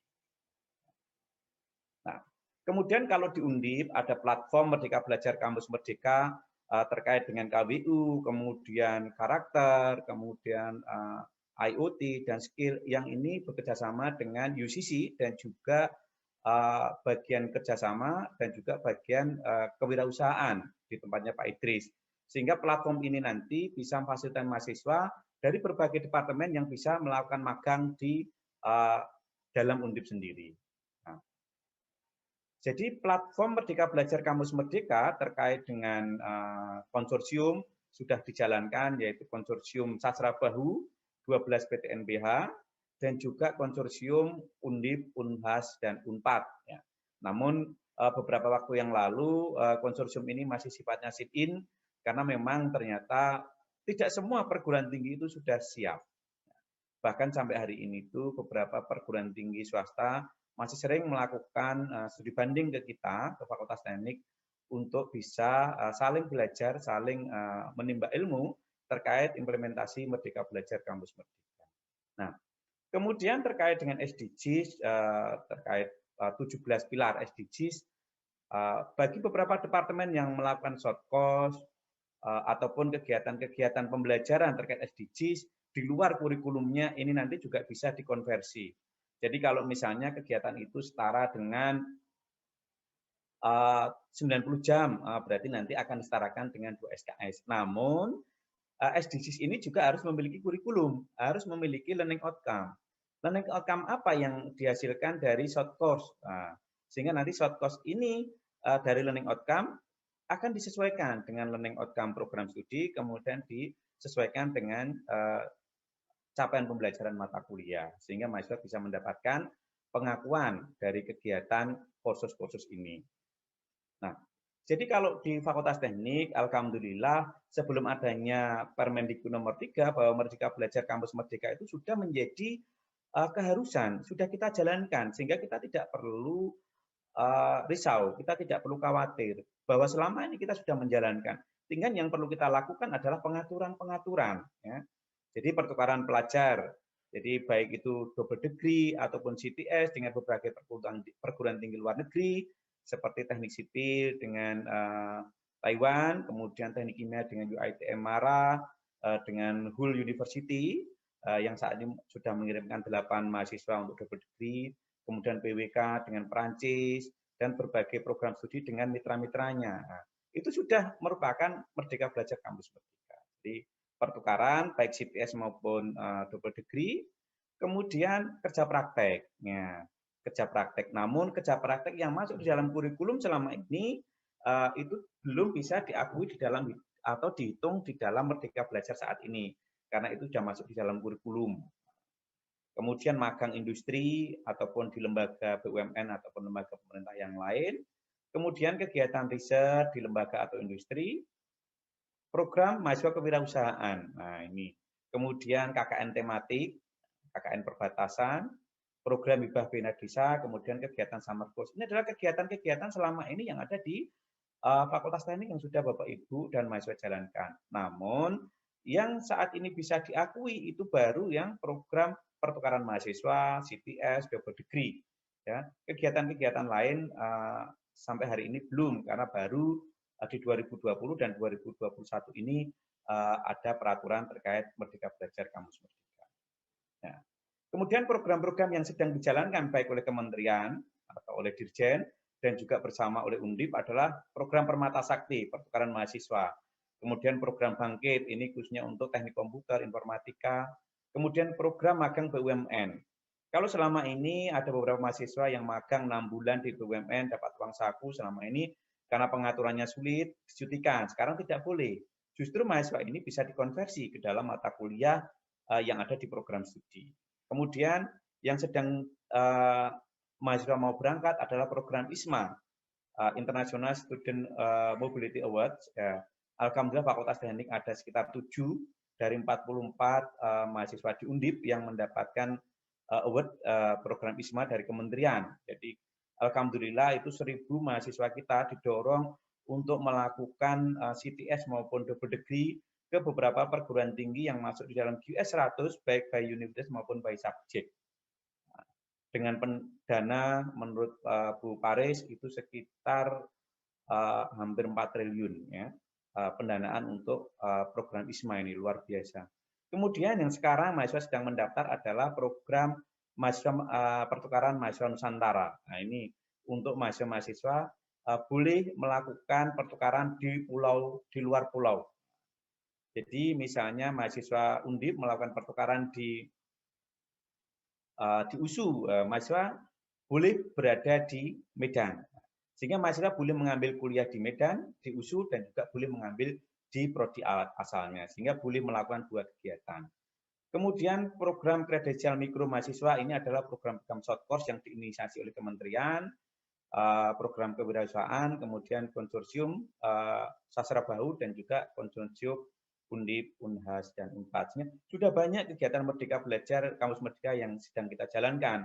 Yang terakhir kemarin adalah program Indonesia Mengajar tahap 2, di mana mahasiswa Fakultas Teknik hampir 30-an kemarin yang mendaftar, sekitar tanggal 30 kemarin pada minta surat pengantar. Mudah-mudahan itu kita bisa memfasilitasi para mahasiswa kita. Kemudian untuk peningkatan capacity building Bapak Ibu dosen dan juga pengelola di Fakultas Teknik di 2020 kita melakukan peningkatan capacity building terkait bagaimana penerapan UPI bersama IAB ya dan juga bersama PII Profesional Engineer Indonesia. Ya, jadi IAB menjadi cikal bakal nanti berdirinya Lam Teknik yang sekarang sedang digodok dan sekarang IAB menjadi motor penggerak akreditasi. Alhamdulillah 2 program studi teknik elektro sudah mendapatkan predikat unggul pada beberapa bulan yang lalu setelah melakukan siklus akreditasi IAB di siklus 2020 dan juga teknik kimia setelah melakukan interim. Alhamdulillah setelah kemarin kami komplain ke IAB karena akreditasi yang sertifikat yang dikeluarkan untuk teknik kimia itu adalah sertifikat yang pertama kali dibuat yaitu pada tahun 2018 di mana IAB belum direcognize oleh Washington Accord ya. Namun teknik kimia melakukan interim di 2020 awal artinya mendapatkan sertifikat baru sehingga kemarin kami berkoordinasi dengan IAB alhamdulillah hari ini sudah keluar sertifikat untuk unggul teknik kimia sehingga kita sudah memiliki 2 prodi yang unggul. Kita sedang menunggu nanti dalam waktu dekat satu siklus yaitu teknik geodesi dan teknik perkapalan yang masih menunggu grace period. Mudah-mudahan di bulan Juli ini kita bisa mengirimkan dokumen terkait perbaikan 1 butir D sehingga nanti bisa menambah 2 prodi akreditasi internasional. Ya. Dan juga di 2021 Bapak Ibu kita melakukan capacity building pada Bapak Ibu GPM, Bapak Ibu Kadep Kaprodi dan juga dosen 7 seri workshop UPI dengan UTM Malaysia. Alhamdulillah kita sudah melaksanakan sampai level 4 ya, masih ada 3 level yang sedang kita tunggu namun karena Malaysia masih lockdown akan diselenggarakan lagi di akhir bulan Juli. Masih ada 3 workshop seri. Nah, jadi bagaimana kegiatan Merdeka Belajar Kampus Merdeka itu bisa diakui. Jadi masing-masing departemen sudah memiliki tim konversi. Langkah selanjutnya adalah mahasiswa yang akan melakukan kegiatan MBKM harus menyusun proposal. Proposal kemudian diserahkan kepada tim ataupun Kaprodi sehingga nanti ditelaah oleh Prodi.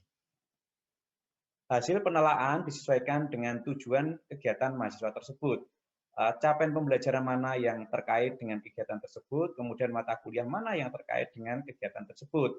Sehingga tim prodi memberikan rekomendasi bahwa mata kuliah yang sesuai adalah ini.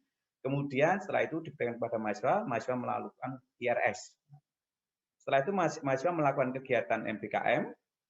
Setelah selesai melaporkan nilainya kepada prodi, kemudian nanti prodi mengirimkan ke fakultas untuk disahkan dengan dekan, baru bisa diinput nilainya. Namun memang ada beberapa kendala. Ada beberapa kegiatan MBKM yang hadirnya justru di tengah-tengah perkuliahan sudah berjalan. Nah, jadi hasil koordinasi dengan BAAK bahwa kalau mahasiswa mengambil MBKM di tengah situasi perkuliahan sudah berjalan, berarti silakan mahasiswa melakukan kegiatan. Sepanjang kegiatan bisa dilakukan secara online, perkuliahan kita juga masih online. Sehingga mahasiswa yang melakukan MBKM itu nanti hasil penilaiannya bisa diinput pada semester berikutnya. Memang kalau kita lihat aturan itu akan menyalahi aturan, tetapi justru MBKM ini yang menjadi kunci keberhasilannya adalah bagaimana kita bisa melakukan pengaturan-pengaturan sehingga nanti bisa lebih fleksibel. Nah, jadi target MBKM itu semester 1 mahasiswa belajar di prodinya terkait mata kuliah universitas, mata kuliah wajib nasional, kemudian semester 2-3 belajar mata kuliah inti di prodi, kemudian semester 4-6 sudah bisa mengambil mata kuliah terkait dengan MBKM. Kenapa ini tidak di awal? Ya, jadi kalau mahasiswa mau magang, jangan di awal, karena mahasiswa belum memiliki kompetensi dasar untuk berangkat magang. Sehingga di peraturan terbaru nanti sedang digodok di universitas, nanti kan ada aturan untuk mahasiswa melakukan kegiatan ini harus menempuh sekian SKS dan sebagainya, sehingga kegiatan-kegiatan seperti ini nanti bisa dijalankan dengan baik. Memang yang menjadi kendala kita adalah bagaimana konversi dan pengaturan. Justru itu yang nanti harus kita diskusikan secara masif. Nah, jadi kalau kita melihat tahapan pertama bahwa sesuai dengan buku saku MBKM, bahwa mahasiswa nanti registrasi melalui SSO ini sedang disiapkan oleh tim Kopassus dan juga BAAK bahwa ke depan pendaftaran kegiatan MBKM itu melalui SSO. Jadi mahasiswa melakukan pendaftaran 8 pilar Merdeka Belajar Kampus Merdeka melalui SSO, kemudian melengkapi persyaratan, kemudian dievaluasi oleh prodi, kemudian setelah itu prodi merekomendasikan mata kuliah apa yang sesuai. Dari hal tersebut kemudian mahasiswa melakukan pengisian di IRS. Nah, kemudian dari IRS prodi menunjuk pembimbing kegiatan MBKM sehingga tidak dilepas. Dari hasil penunjukan MBKM, pembimbing MBKM, mahasiswa melakukan kegiatan, kemudian mahasiswa diskusi dengan pembimbing dan juga menyiapkan kegiatan di lapangan. Kemudian setelah itu mahasiswa melakukan kegiatan di lapangan, hasil dari kegiatan di lapangan dilaporkan kembali lagi kepada pembimbing, kemudian dilaporkan kepada tim konversi prodi, kemudian dikirimkan ke fakultas untuk diberikan SK-Dekan terkait dengan pengkonversian ini. Sehingga setelah itu baru bisa dilakukan input ke dalam SIAP. Sekarang PD Dikti pun juga sudah mulai berbenah bahwa MBKM, segala kegiatan MBKM itu pun juga bisa diakomodir di dalam PD Dikti yang sekarang sedang dilakukan pembaharuan. Termasuk SIAP sedang dilakukan perbaikan-perbaikan terkait akomodasi Merdeka Belajar Kampus Merdeka. Karena sepertinya Merdeka Belajar Kampus Merdeka masih akan menjadi primadona di dalam beberapa tahun ke depan di dalam meningkatkan kompetensi lulusan-lulusan kita. Kira-kira itu yang bisa saya sampaikan. Mohon maaf apabila ada kurang lebihnya. Bagi para mahasiswa semangat bahwa MBKM sekali lagi adalah selain mendapatkan kompetensi utama program studi, mahasiswa diharapkan mendapatkan kompetensi tambahan sehingga nanti bisa lebih cepat mendapatkan pekerjaan ataupun berwira swasta ataupun dilanjut. Kira-kira itu yang bisa saya sampaikan. Terima kasih. Wabillahi taufiq wal hidayah. Wassalamualaikum warahmatullahi wabarakatuh. Teknik.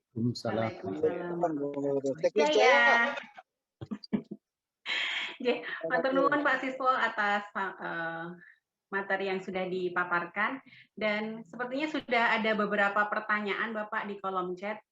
Nanti akan kita jawab satu persatu, Pak. Namun sebelumnya akan ada door prize lagi, ya kan? Senang kan kalau door prize lagi itu ya. Baik, kalau tadi saya milih nomor 6 dari daftar presensi, karena hari ini adalah tanggal 6 gitu ya. Dan hari ini tanggal 6 bulan Juli, berarti bulan 7. Bulan 7 berarti kalau 6 kali 7 berapa ya? 6 kali 7, aduh matematika saya agak-agak error nih. 42 ya, 42. Boleh di-share Mas Host? Nomor 42 ada siapa ya? 42 berarti dia nomor 43. Wah, selamat! Ada Ibu Wiwandari Handayani. Ibu Wiwi. Bu, ini saya milihnya gambling loh, Bu. Ibu Wiwi, apakah masih ada di tempat, Ibu? Hadir Mbak Farida. Alhamdulillah ini. Ya, alhamdulillah. Boleh. Tapi saya jangan dikasih pertanyaan susah-susah kayak Mbak mahasiswa tadi loh. Enggak kok Ibu, selamat ya Ibu, langsung dapat hadiah. Untuk tadi kan adik Brigita itu kan saya umumkan hadiahnya 50 juta, enggak sih, 50.000 ya Bu untuk voucher GoPay. Ternyata ada tambahan Ibu, jadinya hadiahnya itu 100.000 vouchernya gitu. Jadi ini untuk Ibu juga mendapat hadiah voucher GoPay senilai Rp100.000. Selamat Ibu. Aduh, alhamdulillah, menambah imun Mbak. Iya, Ibu atau mau ada kesan dulu Bu tentang ZIWBK? Kalau di Ibu di Departemen Teknik WWK ya Bu ya. Aduh, saya kelihatan kacang lupa kulitnya antar dari WWK juga. Ya, kalau menurut Ibu ZIWBK di PWK sendiri bagaimana Bu penerapannya? Ya, yang pasti kita terus mendukung dan berkomitmen ya sesuai dengan apa yang sudah tadi disampaikan oleh Pak Rektor ataupun Pak Dekan, dan insya Allah akan terus meningkatkan sesuai dengan prinsip-prinsip yang sudah dicanangkan. Seperti itu kira-kira Mbak. Wah, Masya Allah, luar biasa. Selamat sekali lagi Bu Kadep. Nanti vouchernya langsung ditransfer ke Ibu ya Bu. Siap. Makasih banyak, matur nuwun. Ya, sama-sama matur nuwun Ibu Wiwi. Satu lagi ya, saya mau pilih, tadi sudah 6 kali 7, 42, tanggal 6 bulan 7 tahun 2021. Kalau 6 tambah 7 berapa ya? 13. Tambah 20 berapa ya? 13 tambah 20 berapa ya? 33. 33 tambah 21. 33 tambah 21. 54 ya, benar nggak sih? Betul nggak? 54 ya, betul? 54 boleh di-share, Mas Host. 54 ada siapa? Ini benar-benar saya gambling loh, nggak milih-milih ini. 54 berarti 55. Wah, dari PWK lagi. Selamat. Ada Adik Rani Novia Nugrahaning. Adik Raninya masih ada di tempat? Boleh open cam, open mic? Kalau nggak ada, kita hangus loh, langsung ke juara yang lain nih. Adik Rani, apakah ada di tempat? Halo?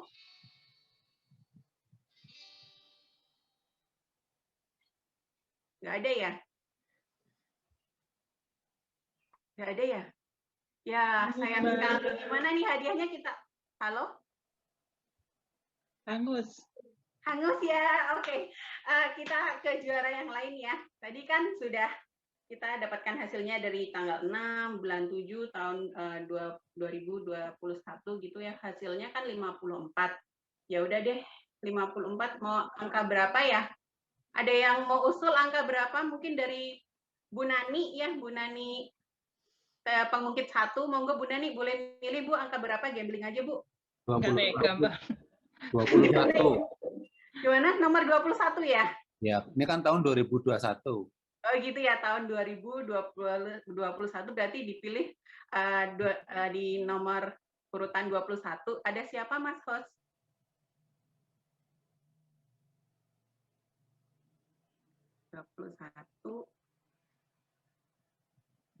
Ada, wah ada Ibu Novi Susanto dari Teknik Industri. Ini Ibu Novinya ada apa enggak ini ya? Halo Bu Novi, boleh open mic, open cam?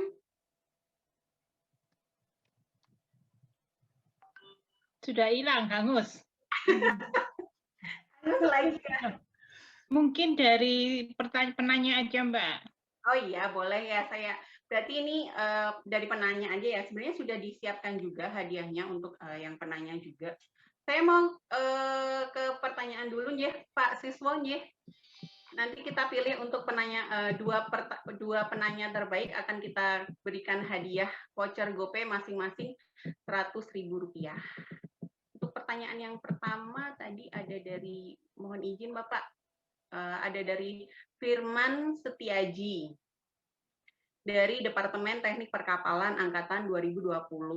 Bagaimana proses pelaksanaan sosialisasi terkait program Merdeka Belajar di Fakultas Teknik? Nah ini, ya kan Pak ya? Dan menurut saya di Fakultas Teknik sendiri masih banyak yang belum mengetahui program Merdeka Belajar ini. Monggo Pak Siswa ada tanggapan terlebih dahulu. Ya, terima kasih Mbak Farida, Mas Firman. Jadi Merdeka Belajar Kampus Merdeka itu diluncing pada Januari 2020 dan itu merupakan suatu yang baru berdasarkan Permendikbud 3 2020.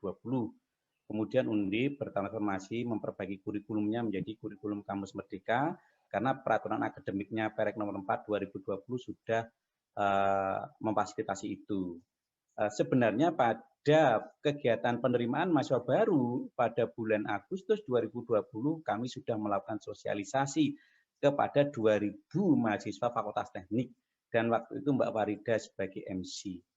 Ya, mungkin pas ngantuk mungkin ya. Nah, kemudian pada saat pendidikan karakter pada bulan Januari 2021 kami juga sudah kembali lagi menyelipkan materi MBKM di dalam pendidikan karakter. Ya. Sehingga silahkan mencari, melihat-lihat di berbagai media, Merdeka Belajar Kampus Merdeka. Karena kalau mahasiswa angkatan 2020 itu mahasiswa masih baru, sifatnya kemungkinan nanti akan melakukan magang dan sebagainya kalau di semester 4 ke atas. Gitu. Ya. Semangat, selalu membaca dan melihat-lihat peraturan. Ya. Betul sekali. Berikutnya Bapak ada pertanyaan dari adik Clara Bella dari Teknik Sipil 2019 yang menanyakan tentang tadi Bapak menyampaikan tentang transparansi nilai. Apakah mengenai permasalahan tersebut akan diurus oleh pihak fakultas dan sistematikanya bagaimana ya Pak? Terima kasih. Ya, jadi pekan transparansi nilai itu adalah kami menyediakan waktu 1 minggu kepada para mahasiswa yang merasa hasil penilaian belajarnya kurang sesuai dengan apa yang sudah dilakukan. Ya, jadi surat sudah kami layangkan kepada Bapak Ibu dosen sehingga mahasiswa bisa menghubungi Bapak Ibu dosen. Misalnya merasa harusnya dapat A, tapi seringkali juga memang begitu, mahasiswa merasa dapat A, tapi ternyata memang juga tidak bisa. Nah, jadi bisa menghubungi Bapak Ibu dosen, nanti Pak, saya kok dapat D, ya mohon dikasih penjelasan. Jadi intinya seperti itu. Kalau ada pembaharuan atau perbaikan nilai, nanti Bapak Ibu dosen bisa langsung input, nanti disetujui oleh program studi, seperti input di siap. Namun kalau siap sudah tidak bisa, nanti Bapak Ibu dosen tinggal memberikan hasil perbaikan nilai kepada program studi, nanti dikirimkan ke fakultas. Kami dari fakultas akan berkirim surat ke universitas karena sistem siap miliknya universitas, sehingga yang bisa melakukan input atau perbaikan hanya di level universitas. Ya, silahkan dimanfaatkan karena sistem yang ada di Fakultas Teknik saat ini baru atau sedang dibangun, sehingga karena kita ingin memulai terkait dengan pembangunan zona integrasi 2021 ini, makanya kami memulai dulu dengan menyiapkan surat. Sementara sistem masih kami siapkan. Gitu ya Mbak Clara. Monggo Mbak Farida. Oke Mbak Clara, sudah terjawab ya. Kemudian ada lagi nih Pak, dari Ade Okrisal Reka dari Departemen Teknik Elektro 2019. Ini sekarang mahasiswa kalau bertanya itu panjang dan lebar ya Pak ya. Mesti mereka kalau bikin tugas akhir bisa segini-gini. Assalamualaikum, selamat siang Bapak Ibu. Mana ini? Aduh, tanggal. Oh, Kristal ya. Pertama, bagaimana implementasi realnya teknis konversi SKS program magang khususnya di Fakultas Teknik? Apakah benar-benar 20 SKS yang dijanjikan dikonversi dengan mudah dari kompetensi industri menjadi capaian mata kuliah prodi? Apakah berpotensi yang diakui kurang dari 20 SKS sehingga mahasiswa harus mengulang sisanya atau keterlambatan di semester depan? Kedua, banyak banget nih pertanyaannya. Jika nantinya mahasiswa diterima program magang, apakah mahasiswa perlu mengajukan cuti? Mengingat pelaksanaan program sudah di luar periode IRS dan mahasiswa sudah terlanjur mengambil SKS di prodi. Apakah memungkinkan berjalan bersamaan antara kuliah reguler dengan magang? Terima kasih. Oke, ini pertanyaan yang sangat bagus ini. Konversi 20 SKS perlu kita pahami bahwa 20 SKS itu adalah setara dengan 6 bulan. Nah, jadi kalau mahasiswa melakukan magang 6 bulan, itu bisa disetarakan dengan 20 SKS karena perhitungan dari tadi saya sampaikan keputusan Menteri Ristek Teknologi 123 tahun 2018 bahwa 45 jam setara dengan 1 SKS. Jadi 6 bulan itu setara dengan 20 SKS. Kalau mahasiswa magangnya hanya 2 bulan ya nanti bisa dikonversi sejumlah jam kemudian dikaitkan dengan dikalikan dengan SKS sehingga mendapatkan SKS seperti itu. Nah, apakah berpotensi diakui kurang? Sangat berpotensi. Nah, jadi kewenangan konversi ada di program studi. Kalau Anda magangnya misalnya kalau mahasiswa elektro misalnya di pembangkit listrik atau di PLN, ya kemungkinan dikonversi ke 20 SKS sangat pas. Namun kalau magangnya di perusahaan-perusahaan yang kurang tepat, misalnya perusahaan manajerial atau perusahaan-perusahaan yang notabene belum memiliki reputasi yang tinggi, ya belum tentu. Nah, jadi konversi itu, jadi Anda menyusun proposal, dari proposal disampaikan ke prodi, nanti prodi ini akan memberikan, dari tim konversi, dari hasil tim konversi akan disesuaikan dengan capaian pembelajaran mata kuliah yang sesuai apa. Nah, bisa jadi kesesuaian mata kuliah yang sudah Anda ambil. Nah, kalau mata kuliah yang sudah Anda ambil, berarti nanti hasilnya bisa untuk perbaikan. Ya, nah, jadi tidak semata-mata 20. Ya. 20 adalah angka maksimal dan sangat disesuaikan dengan kompetensi yang Anda peroleh, disesuaikan dengan capaian pembelajaran mata kuliah dan juga capaian pembelajaran program studi. Kewenangan ada di tim program studi. Ya. Nah. Kemudian yang kedua, apabila diterima magang, tidak. Kalau dulu iya, kalau sekarang tidak. Anda kalau diterima magang, Anda tinggal menyusun proposal, disampaikan prodi, nanti tinggal dilakukan konversi. Hasil daripada magang nanti tinggal disesuaikan dengan mata kuliah apa yang terkait. Namun, ada beberapa yang perlu disepakati bahwa kalau Anda magang berangkatnya di tengah-tengah semester, nah tentunya pada semester berjalan belum tentu mata kuliah yang hasil magang tadi bisa dikonversi karena Anda sudah mengambil mata kuliah. Nah, kalau Anda sudah mengambil mata kuliah, kemudian Anda magang, Anda harus milih. Ya, kalau magangnya online, kuliahnya online, kemungkinan masih oke. Namun pengambilan di dalam satu semester tidak boleh melampaui 24 SKS. Nah, karena beban maksimal seorang mahasiswa adalah 24 SKS. Jadi kalau Anda mau magang online, kemudian kuliahnya online, ya Anda bisa mengambil, kuliahnya 12, magangnya 12. Kalau misalnya Anda magangnya di tengah-tengah semester, berarti nanti bisa hasilnya diakui di semester berikutnya. Dengan pengaturan bahwa harus dilampiri dengan surat keputusan dekan untuk diinput ke dalam SIA. Jalan dua-duanya boleh. Nah, jadi seperti program Merdeka Belajar Nusantara, Anda berada di luar Pulau Jawa, misalnya Anda mau magang ke Lampung, Anda harus berada di Lampung berdasarkan aturan dari kementerian, nanti Anda akan mendapatkan uang saku dan sebagainya. Anda masih kuliah di Undip boleh, asal dua-duanya masih online. Alhamdulillah kita masih online. Sehingga kalau masih online, Anda bisa mengambil di Undip 10, di sana 10 sangat diperbolehkan. Ya. Nah, tentunya di dalam pengambilan magang ataupun kegiatan-kegiatan MBKM, tentunya Anda harus berpikir, jangan mengambil kegiatan-kegiatan magang yang tidak bisa dikonversi. Ya. Sebagai contoh misalnya, program kampus mengajar. Program kampus mengajar, itu kalau dikonversi 20 SKS tidak mudah. Ya. Paling konversinya nanti KKN, bahasa Inggris, bahasa Indonesia, fisika, matematika, di mana fisika, matematika, bahasa Inggris sudah Anda ambil di semester 1. Kalau demikian, ya tinggal nanti untuk perbaikan. Nggak boleh nanti ini dikonversi kepada mata kuliah inti prodi, nggak bisa. Mata kuliah inti prodi tetap harus diambil. Itu yang mahasiswa harus paham. Jadi tidak boleh misalnya mahasiswa magang, mahasiswa mengajar, kemudian minta dikonversi ke dalam misalnya di teknik kimia.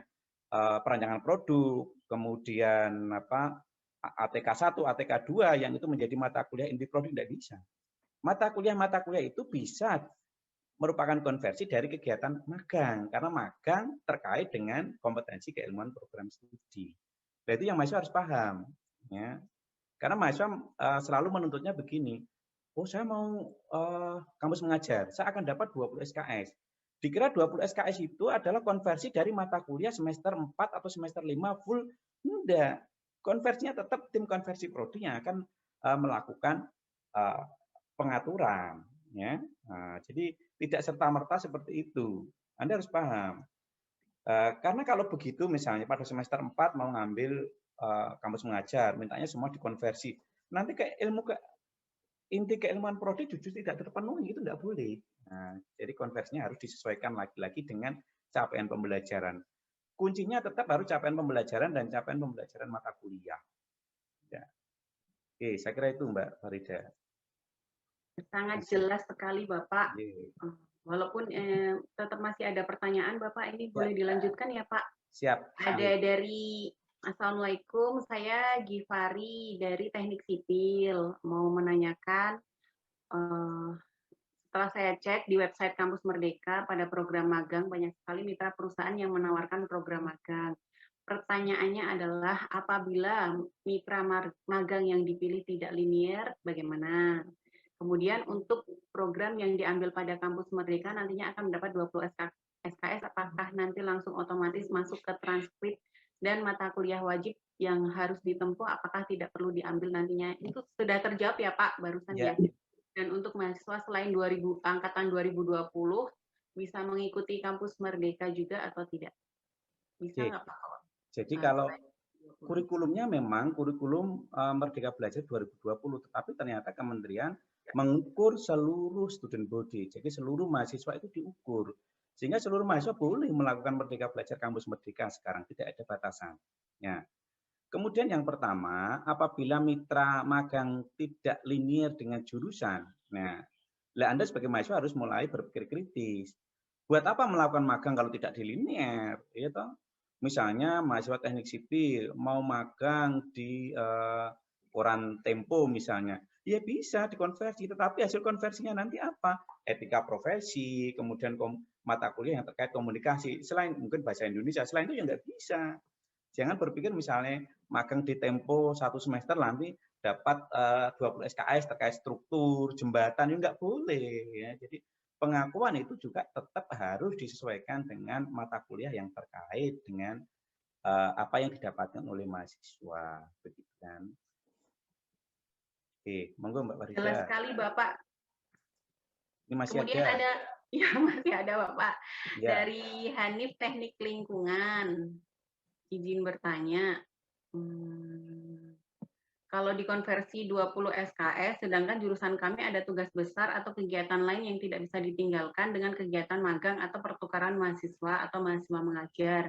Bagaimana kebijakan dari Undip terkait hal ini? Ya, sebagai seorang mahasiswa harus kritis, lagi-lagi harus menetapkan dirinya mau seperti apa. Kalau memang ada tugas besar, kemudian ada hal yang tidak bisa, ya nggak usah ikut MBKM, gitu ya. Jadi Anda jangan panik ya. Kalau ada tugas besar, pengen MBKM, Anda terlalu banyak keinginan, itu yang berat dalam hidup ini ya. Tetapkan prioritas. Sedangkan waktunya tidak ada ya Pak. Kalau Anda mau MBKM, ambil. Sehingga nanti Anda bisa melakukan pengaturan, oh saya mau magang tetapi di celah-celah antar semester, misalnya 1 bulan saja. 1 bulan berarti setara dengan, karena kalau di Kemendikbud 123 itu 45 jam, 1 SKS itu setara dengan 5 hari per minggu, 8 jam per hari. Sehingga kalau misalnya 1 bulan, oh setara dengan 2 atau 3 SKS, itu sudah cukup. Anda sudah melakukan MBKM. Sehingga Anda tidak meninggalkan kuliah dan juga meninggalkan tugas besar. Nah, boleh pengaturan-pengaturan seperti itu. Karena kemarin hasil diskusi dengan Pak WR1, mahasiswa diperbolehkan nanti misalnya magang di antar semester ini, kemudian nanti hasilnya diklaimkan di semester berikutnya juga boleh. Ya. Bahkan nanti prestasi-prestasi mahasiswa untuk mendongkrak itu pun juga bisa dikonversi. Bahkan saya melihat di ITS itu ternyata kalau prestasi internasional bisa setara dengan penggantian 5 atau 6 SKS. Kami di Undip belum berani seperti itu, ya. Kami masih menunggu juga dari kementerian. Takutnya itu akan mengurangi kompetensi lulusan kita, gitu ya, Mas Hanif. Ya. Kemudian yang terakhir, Mbak Bada. Oh masih ada 2. Ya masih ada Pak. Ini ada pertanyaan singkat, aturan yang digodok oleh fakultas dan universitas kapan selesainya?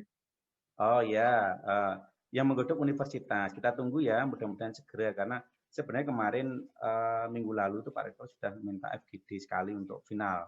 Namun karena mohon maaf jumlah COVID juga semakin meninggi sehingga ditunda dulu. Mudah-mudahan nanti 1-2 minggu kalau sudah kondisi membaik kita akan FGD dan segera digulirkan.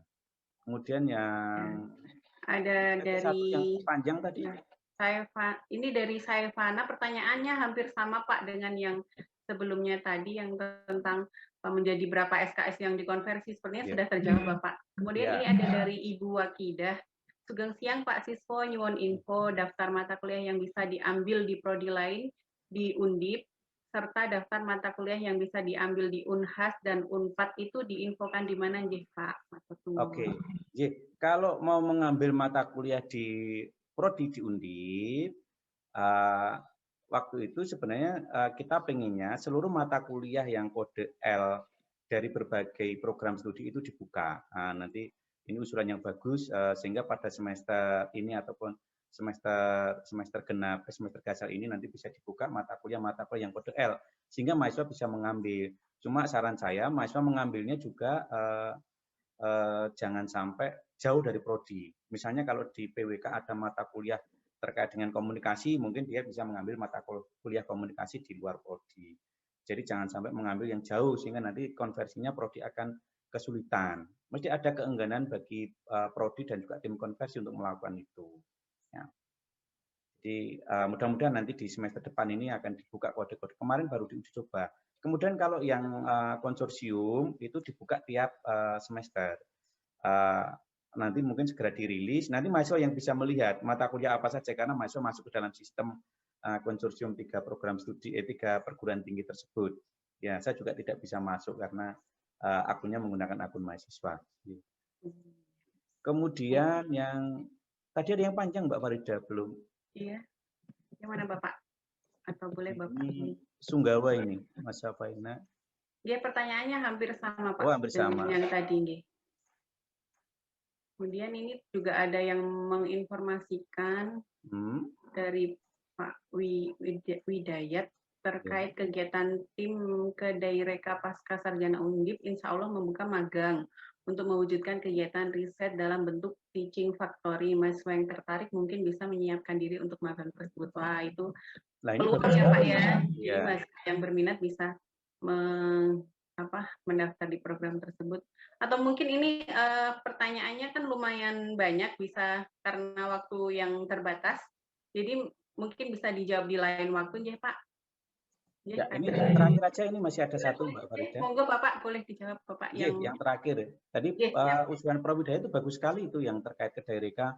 Monggo para mahasiswa bisa memulai inisiasi. Ini nanti masuk di dalam kegiatan riset ataukah proyek independen. Nah, itu nanti bisa diakui ya. Namun karena mahasiswa yang melakukan kegiatan ini rata-rata kan mahasiswa akhir. Sudah mahasiswa semester 6, 7, sehingga konversinya itu akan menjadi konversi perbaikan nilai kemungkinan. Karena rata-rata di semester 6 itu kan sudah selesai perkuliahannya. Tidak apa-apa. Kemudian yang terakhir, ini terkait dengan bila mana ada mahasiswa yang tetap mengikuti program magang, namun kuliahnya tidak cocok dengan jurusan yang ditempuh. Karena minat ingin mengeksplor lebih jauh, apakah di sana untuk mengambil cuti atau ya kalau seperti ini lebih baik mengambil magangnya itu di antar semester, liburan itu bagus. Karena tidak harus 6 bulan, mungkin magang 1-2 bulan sudah cukup. Begitu ya, Mas Herdin. Saya kira cukup ada. Ya, Pak Siswa. Oh, ya. Untuk yang dari form kemarin yang banyak disampaikan oleh mahasiswa, form komunikasi dengan dekan, pertanyaan utama adalah terkait apakah semester depan akan luring atau bagaimana. Nah, kemudian pertanyaan berikutnya adalah yang ditanyakan, sebagian besar banyak ditanyakan adalah kesiapan terkait pelaksanaan jika memang akan luring begitu, Bapak. Oke, sesuai dengan surat kalender akademik yang terbaru dari BAAK, dari PPR1, bahwa semester depan masih daring. Nah, jadi mahasiswa masih di tempatnya masing-masing. Tetap kecuali bagi mereka yang ingin melakukan riset tugas akhir, kemudian kemarin sudah mulai kita buka keran bagi mahasiswa asing yang sudah semester-semester akhir yang harus melakukan riset di Indonesia, mulai diizinkan masuk namun terbatas. Namun untuk keseluruhan perkuliahan mata kuliah semuanya masih daring.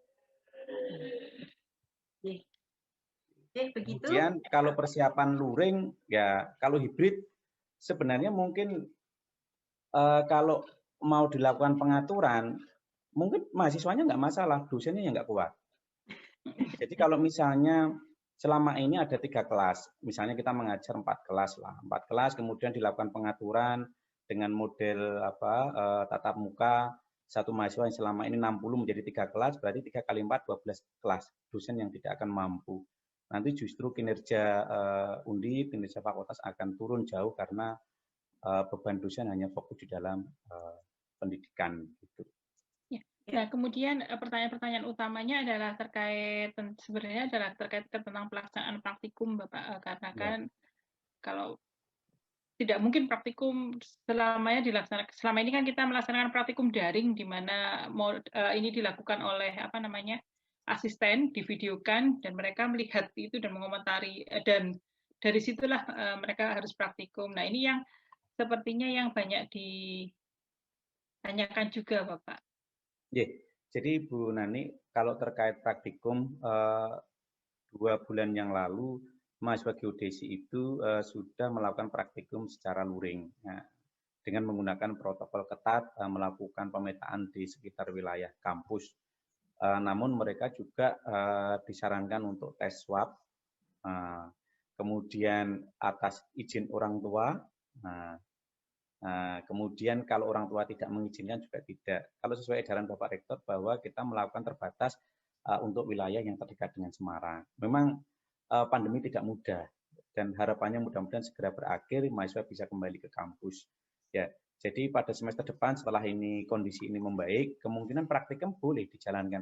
Namun pengaturannya kan tidak mudah. Mungkin nanti di departemen dipadatkan dalam waktu 1 bulan.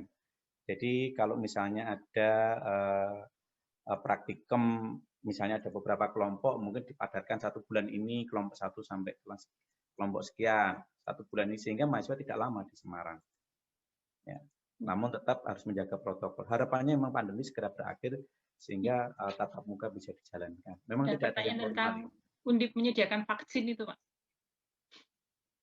Undip, vaksin itu dari negara itu yang sulit. Memang kemarin ada mahasiswa yang menanyakan di Unika, kemudian di Unisula ada sentra vaksin, kenapa di Undip tidak?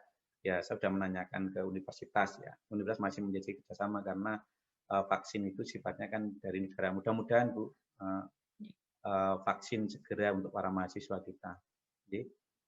Ya, nanti mungkin akan saya identifikasi lagi Pak. Nanti akan saya sampaikan ke Pak Siswa untuk kita bahas di hari Kamis, nggih Pak. Nggih. Siap. Pertanyaan-pertanyaan kita belum sosialisasi lagi untuk para mahasiswa kita. Terima kasih. Moga Mbak Farida. Terima kasih, Bapak. Terima kasih.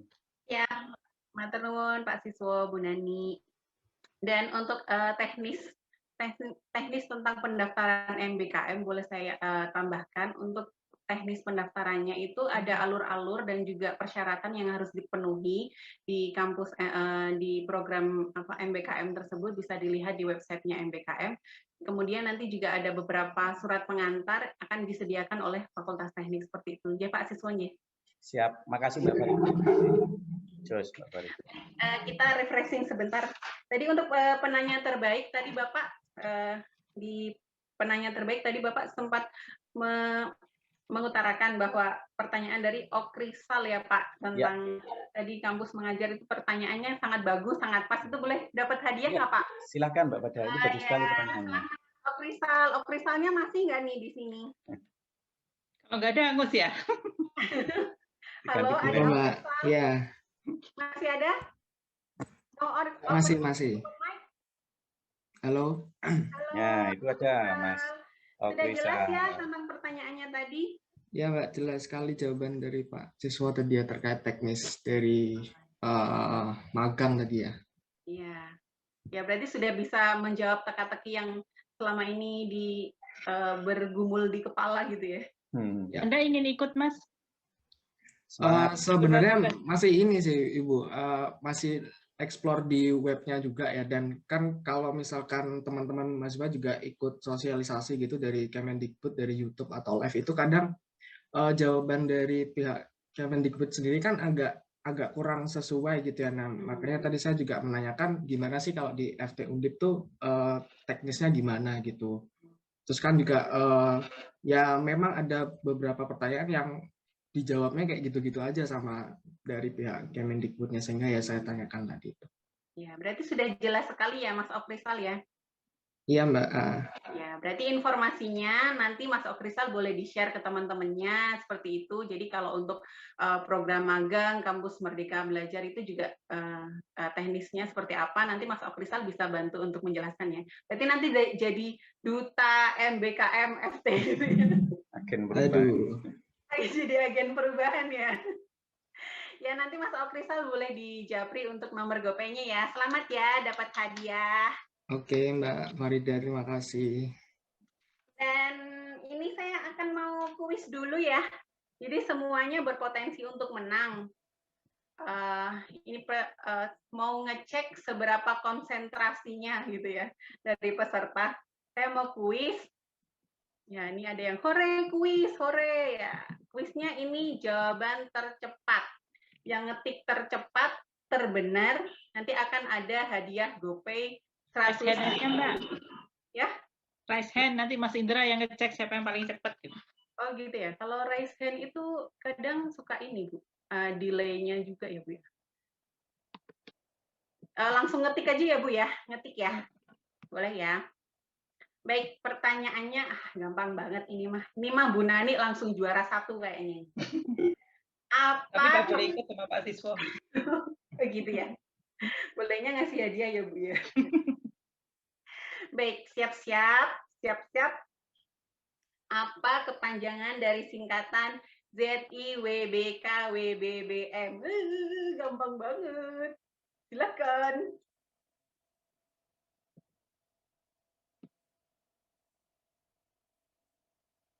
Mas Mardian tuh. Panitia tidak boleh ikut. Panitia nggak boleh ikut ya? Dinyalakan cam-nya dulu nih untuk ngecek, jangan-jangan ini panitia nih.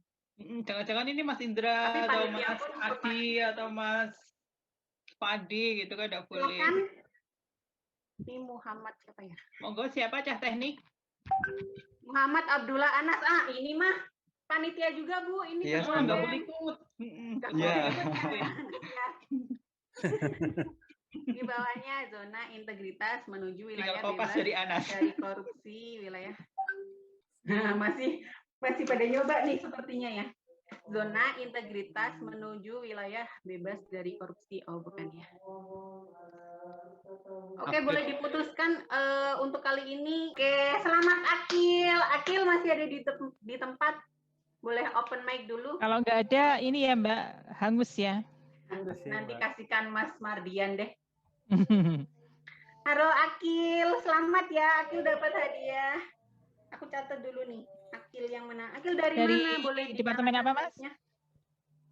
Saya dari Teknik Sipil Angkatan 2018. Halo Akil. Halo Mbak. Teknik Sipil. Dari departemen mana? Dari Teknik Sipil Angkatan 2018 Mbak. Oh, muridnya Pak Jati. Ya. Oh ya, selamat ya Akil.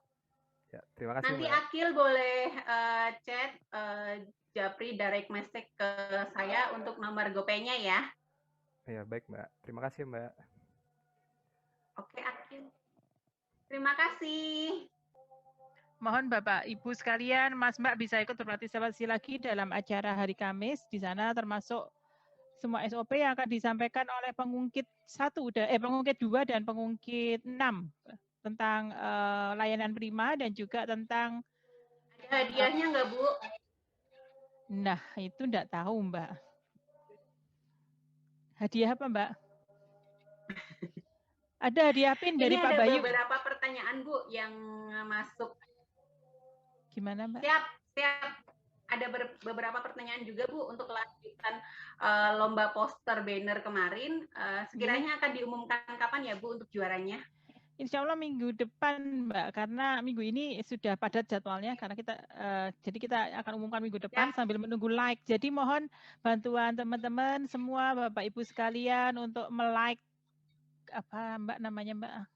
Gimana Mbak? Like Instagram, nge-like Instagram, ya ada di Instagramnya teknik tentang poster dan juga dari departemen maupun dari adik-adik mahasiswa. Nah, karena pemenangnya salah satu komponen penilaiannya adalah dari like tersebut, begitu ya, bukan sekedar dari juri saja, gitu. Insya Allah dari like. Dari like punya persentase yang banyak, sehingga mohon like sebanyak-banyaknya untuk yang Anda dukung, begitu. Ya, betul. Jangan lupa like postingan di Instagramnya @teknikundip ya. Di situ ada yang subbagian akademik, boleh di like di situ. Itu sebagian saya. Semoga menang ya Bu ya. Iya, amin. Baik, tadi sudah dapat pemenangnya 1, 2, 3, 4. Masih ada sisa 1 hadiah. Sisa 1 hadiah nih enaknya apa ya sebelum penutupan ya? Mungkin ada pertanyaan lagi gitu dari Bu Manik. Bu Manik mau kasih kuis? Silahkan Bu Manik. Kenapa saya ditodong tiba-tiba? Soalnya saya lagi ini nih buntu nih mau mikir apa. Baik, kalau begitu gini aja deh. Tentang MBKM, mau nggak? Ya, boleh. Silakan Bu Nani. Jadi dulu kuis kita tentang MBKM apa ya Bu Manik? Cepat-cepatan. Baik, tadi ada 8 program MBKM gitu ya Mbak. Ada 8 program MBKM. Siapa yang bisa menjawab dengan benar? Nah, monggo. Apa sih 8 program MBKM ya? Langsung di kolom chat ya, tercepat ya. Betul. Yeay, Bu Nita. Selamat, Prof. Nita. Apakah masih ada di tempat, Prof? Kalau nggak ada, hangus gitu. Kalau nggak ada, hangus lagi. Ada, waduh, lagi di perjalanan ya? Ya, habis dari kampus. Selamat ya, Prof. Dapat hadiah. Terima kasih. Insya Allah nanti akan segera ditransfer. Gimana kalau dapatnya hadiah ini aja, Prof. Nita? Iya, nanti besok hari Kamis dapat lagi. Boleh. Nanti dititipkan Bu Naru ya. Siap. Makasih. Siap. Terima kasih Bapak Ibu, Mas, Mbak. Baik, sepertinya karena hadiah di kantong saya sudah habis dan acaranya sudah selesai, terpaksa acara ini harus kita hentikan terlebih dahulu dan kita akan berjumpa di kesempatan-kesempatan berikutnya. Saya pribadi mengaturkan terima kasih kepada Bapak Ibu dan juga adik-adik mahasiswa yang sudah berkenan hadir dan menyemarakkan acara ini. Semoga nanti acara-acara ke depan juga dapat berjalan dengan rame juga, dengan hadiah yang lebih banyak juga seperti itu, nggih. Terima kasih atas perhatiannya. Saya Farida Nuzlia, pamit undur diri dari hadapan Bapak Ibu dan adik-adik semuanya.